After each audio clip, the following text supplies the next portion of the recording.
Before I start this video, I would like to give a massive shout out to my Patreons, and if you would like to join my Patreon, please check the link in the description below. Hello ladies and gentlemen, welcome back to Ncuti here once again, and in today's video we are going to be looking at another Doctor Who Reddit leak, because they seem to be pouncing up out of nowhere again, but as always, take these with a pinch of salt, because they could be true, they could be false. It's always worth remembering some of the absurd stuff from Reddit ends up being true.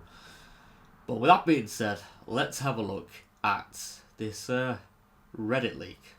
Let's see if there's any truth behind it.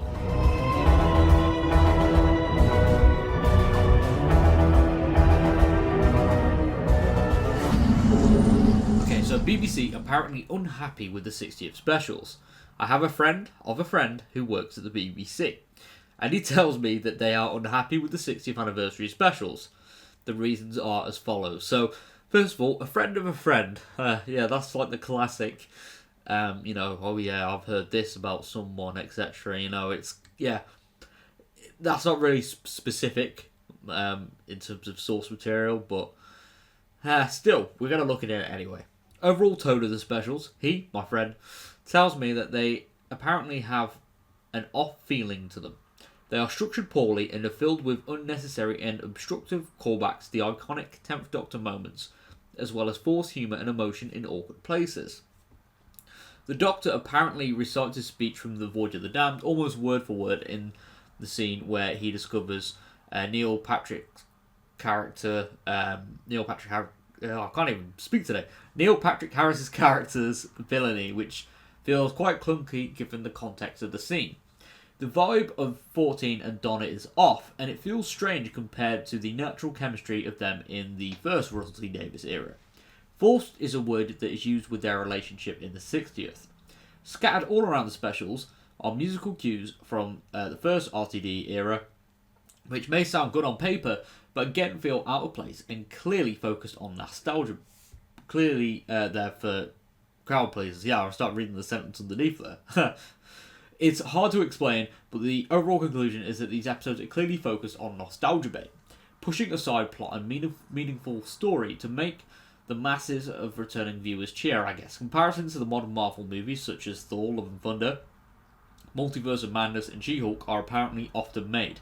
With that being said, my friend assured me that they have plenty of memorable moments. Okay, so I'm guessing if this is true, there have already been test screenings. Which I can imagine that with the current climate of Doctor Who as well, there might be test screenings, but I can't imagine. I don't know. Like, this still feels very off to me. Number 2, poor CGI. This is quite a short point since there's not much to say about it. The BBC wanted Doctor Who to step up the game with CGI in 2023. Doctor Who has never been renowned for its excellent CGI, but the ideal outcome was for the 60th to have its own special effects to rival modern TV juggernauts such as Stranger Things, the Marvel Cinematic Universe, and Star Wars TV shows. Apparently the CGI isn't a good enough level, which worries the BBC as they are planning a big marketing push for the UK and Ireland for the 60th, and an even bigger marketing push with the help of Disney branded television for the new series of Doctor Who. Bear in mind though, this is a tad unfair on the production team for the 60th, because Disney only really invested for the next series of Doctor Who with Ncuti Gatwa and beyond, as the purpose for the 60th is effectively to relaunch the core fanbase who have stopped watching the show in recent years, predominantly in the UK. Yeah, okay. Fair enough, I guess. The final point is poor usage of main actors. The BBC is concerned that Doctor Who has been emphasising the fact that David Tennant and Catherine Tate have returned. David Tennant is the lead, however, Ncuti Gatwa appears prominently in the third special, which is more orientated around him than Tennant's 14th Doctor. My friend of a friend, laughing face, has his own opinion about this, however. Apparently, Ncuti Gatwa absolutely steals the show and outperformed Tennant in his segments of episode 3. About Catherine Tate, she features prominently alongside Tennant in the first episode, but the focus is on episode 2 and 3 are more on Yasmin Finney's character Rose, who is obviously Donna's daughter, and whether or not she will join the TARDIS. Eventually she decides not to because of the dangers involved. But I imagine though, to be fair, she might show up as a character in series 14. That's just my little input there. Notice this trend of first episode being the big nostalgia over the top RTD1-esque showstopper because it is intended as a hook to keep audiences interested. Neil Patrick Harris's character only appears in episode 1, and all 3 episodes are loosely connected. Okay, so who are the villains for the other 3 then? That's something that's interesting. I wonder what that's going to be. Is it going to be like an anthology thing with loose connections? Surely not. Another thing to note is that there are talks to release all 3 episodes at the same time on Doctor Who Day on Disney iPlayer and Disney Plus.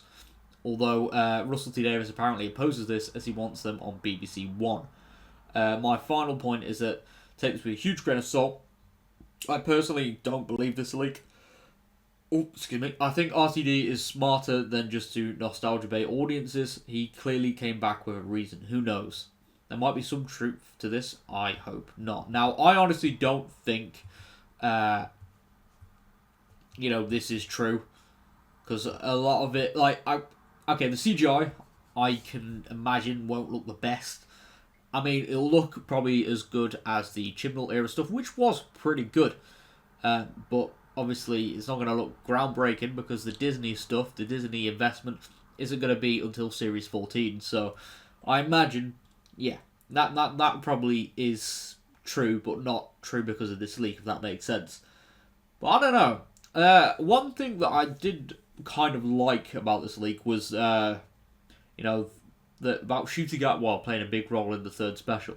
And if I'm being honest, that would be how I'd like to see the episode play out, because that would be interesting to see him play, the 15th Doctor, in the 60th, and have a role and hopefully appear alongside Tennant. I think that would be amazing. So, yeah, apart from that, though, I would say I know that test screenings are likely because the 60th anniversary specials have been filmed and edited a while ago now, and I imagine that's all complete.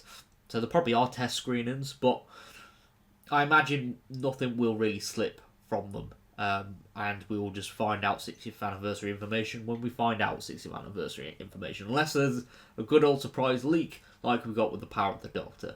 But with that being said, though, thank you very much for tuning into today's video. If you are new around here, be sure to subscribe for more nerdy content, and I'll see you all next time. Goodbye for now.